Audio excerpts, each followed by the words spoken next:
Ramadaan Kareem dhammaan akhyaarta qadarinta iyo xushmadda naga mudan ee aanu hawada ku walaalownayo.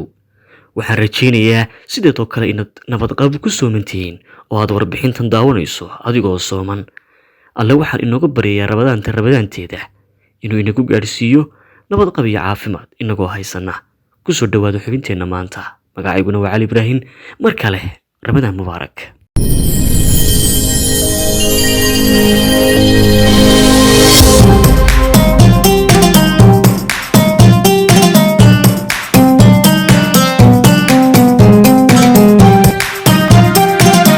dalka Djibouti waa dal yar oo ku yaala dhanka waqooyi ee geeska Afrika. Baaxadda dhuleed ee uu ku fadhiyaana waa 23,200 oo kiiloomitir square, taasi oo ka dhigaysa dalka sideedaad ee ugu baaxadda yar qaaradda Afrika. Waxaa ku nool mujtamac ka yar 1 milyan oo qof, waana goobta ay ka bilaamayso xubinteena maanta. sanadkii 1977 waxa uu dalka Djibouti madaxbannaanidiisa ka qaatay dalka Faransiiska. talada dalka waxaa markiiba gacanta ku dhigay Xasan Guuleed Abtidoon, wuxuuna jagadaasi hayay muddo 21 sano ah iyadoo aysan jirin cid kula tartami karaysay jagadaasi. 1999 bishii May 8 waxaa la qabtay doorasho u eekayd matalaad, balse qorshaha dhabta ahi uu ahaa ku wareejinta xilka wiil adeer loo yahay, balse shacabka maatida ah lagu marin habaabiyo qadiyad dimuqraadi iyadoo xaalku yahay isdhaxlid boqortooyo.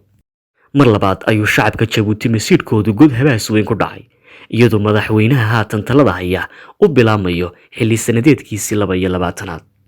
5 sannadoodba waxaa dalka Djibouti ka dhacda doorasho ay shacabku u dareeraan, haddana guushu waa dhan keliya oo aan duugoobin. daawade Mise weydiisay sababta iyo sirta ka dambaysa arrintan. goordhow ayaynu daaha ka faydi doonaa. xisbiga RBB oo ah kan ay talada dalku gacantiisa ku jirto laga soo bilaabo 1977 ilaa hadda, waana xisbiga uu hore uga soo baxay madaxweynihii hore ee dalka Djibouti Xasan Guuleed Abtidoon iyo madaxweynaha haatan talada dalka haya Ismaaciil Cumar Geelle. caadi ahaan xisbigu wuxuu u qaabaysan yahay nidaam boqortooyo oo cid aan ehelka ahayn kama mid noqon karto hoggaanka xisbiga, sidoo kale dhaqdhaqaaqa xukuumadda kama qayb geli karto.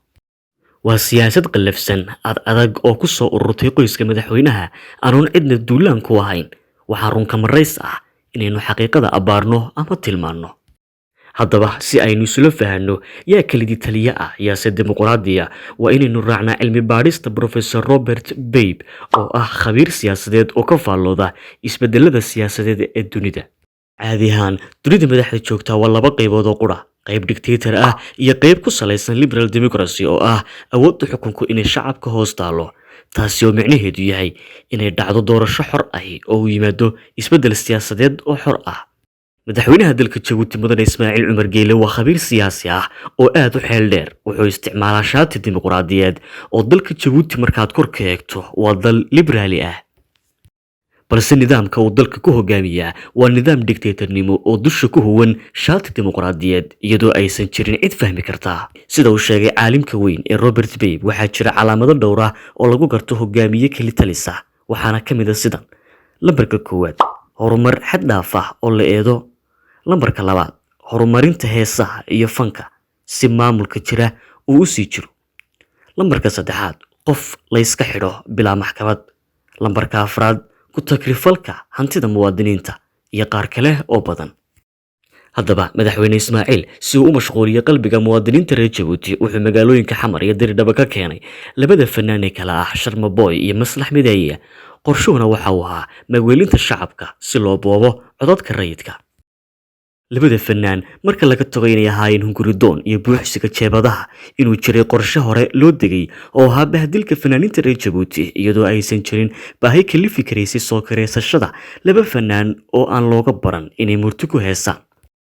waxaad furka joogtada ah u itaal sheegadka shacabka liita, buuxsiga dad xigaale ah oo hadhowna jaanta wada, xidhashada qofkii ka soo horjeesta.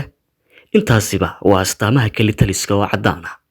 9 bishan aynu ku jirno ee Abriil ayaa dalka Djibouti ka dhacday xilli doorasho sanadeedkii kursiga madaxtinimadu. madaxweynaha talada haya waxaa la tartamayay siyaasi madax bannaan oo lagu magacaabo Sakariye Ismaaciil Faarax. 10 bisha Abriil waxaa soo baxday natiijadii kama dambayska ahayd ee doorashada, balse xaalku waxa uu noqday ama kaagiyo yaab. arrintu waxay noqotay caadadii hore loo yaqaanay ee ahayd gaadhiga ninkii wadi jiray garan ha loo daayo. 97.44 boqolkiiba ayuu helay madaxweyne Ismaaciil, halka uu boqolkiiba 2 keliya ka helay siyaasigii kale ee la tartamayay. xaajadu waa mid si cad u muuqata, qof kasta oo garaad lehina uu suuraysan karo. taasi waxay ka dhigaysaa inuu madaxweynuhu markii shanaad uu ku guuleystay si cad weliba jagada madaxtinimo ee dalka Djibouti.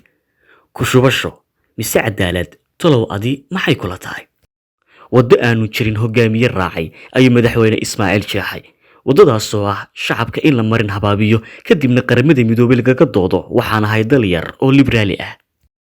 waxaan rajaynayaa daawade inay warbixintani ku xiiso gelisay, balse waxaan kaa codsanayaa inaad like iyo subscribe nagu caawiso, waxay noo tahay dhiirigelin.